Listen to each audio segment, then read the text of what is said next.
Assalamualaikum warahmatullahi wabarakatuh. Perkenalkan kami dari kelompok 12 Akuntansi Biaya, Prodi Akuntansi Fakultas Ekonomi dan Bisnis Universitas PGRI Madiun. Di sini kelompok kami akan menjelaskan tentang materi biaya standar. Kelompok kami terdiri dari 4 anggota, yaitu Nova Anggraini, NIM 1903111072, Rizka Oktaviana, 1903111077, Antin Sekar Arum, 1903111078, dan Karen Septiani, 1903111080. Pengertian dan karakteristik biaya standar. Menurut Holmgren, biaya standar atau standard cost yaitu a carefully determined cost used as a benchmark for judging performance, yang merupakan suatu benchmark atau tingkat pengukuran yang dipilih secara hati-hati untuk melakukan penilaian atas suatu kinerja. Keuntungan metode biaya standar yang pertama, sebagai dasar perbandingan untuk melihat selisih antara aktual dan standar. Kedua, sebagai dasar untuk kinerja suatu bagian berdasarkan kemampuannya. Ketiga, dapat memotivasi pekerja untuk bekerja lebih baik, khususnya jika standar yang diterapkan dapat dicapai.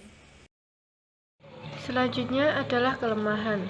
Kelemahannya ada 3. Yang pertama, tingkat keketatan dan kelonggaran biaya standar tidak dapat dihitung dengan tepat. Yang kedua, seringkali standar cenderung untuk menjadi kaku atau tidak fleksibel meskipun dalam jangka waktu pendek. Yang ketiga, keadaan produksi selalu mengalami perubahan, sedangkan perbaikan standar jarang dilakukan. Selanjutnya adalah jenis-jenis standar biaya. Yang pertama, standar saat ini atau current standard.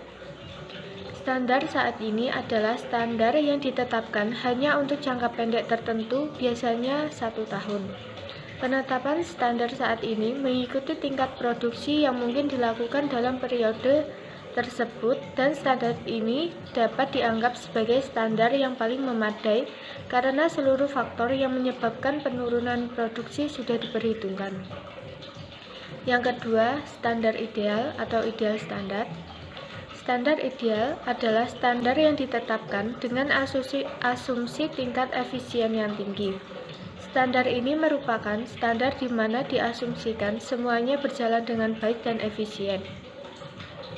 Tidak ada kesalahan atau rework cacat, harga biaya input minimal, kondisi internal dan eksternal perusahaan mendukung proses produksi yang efisien. Standar ini kurang realistis dan sulit untuk dicapai. Yang ketiga, standar dasar atau basic standard. Standar dasar adalah standar yang telah ditetapkan perusahaan untuk periode yang tidak terbatas, sehingga sering dianggap sebagai standar jangka panjang. Karena ditetapkan untuk jangka panjang, biasanya tidak dilakukan perubahan, kecuali ada perubahan dalam spesifikasi material ataupun teknologi produksi.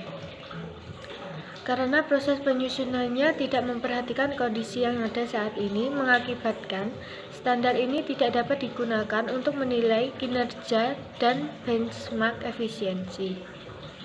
Dan yang terakhir adalah standar normal atau normal standar.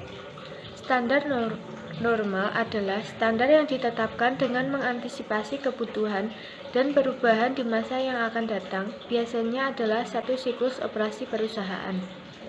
Karena panjangnya periode yang akan dicakup dalam standar ini, maka standar ini sulit digunakan untuk mengendalikan biaya. Saya, Karen Septiani, akan melanjutkan presentasi dari teman saya. Di sini saya akan menjelaskan tentang penetapan biaya standar.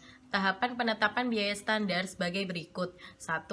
Biasanya perusahaan menggunakan data terkait produksi selama periode tertentu. Umumnya mencakup data time series. Yang kedua, selain itu juga perusahaan akan melihat kondisi lingkungan perusahaan seperti kondisi tenaga kerja, peralatan atau mesin kerja, tingkat kenaikan harga, kondisi makro, persaingan, dan lain-lain. Yang ketiga, jika data time series tidak tersedia atau dianggap kurang memadai, maka dapat digunakan data pembagian tugas dan analisis penyelesaian di setiap bagian serta biaya yang terjadi pada setiap bagian. 4. Tetapkan biaya standar untuk biaya produksi. Ini meliputi A. Biaya bahan baku. Untuk biaya bahan baku ini biasanya ada dua kelompok, yaitu bahan baku langsung dan bahan baku tidak langsung.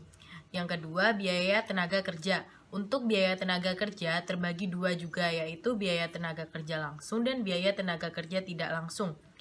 Yang ketiga, biaya overhead pabrik.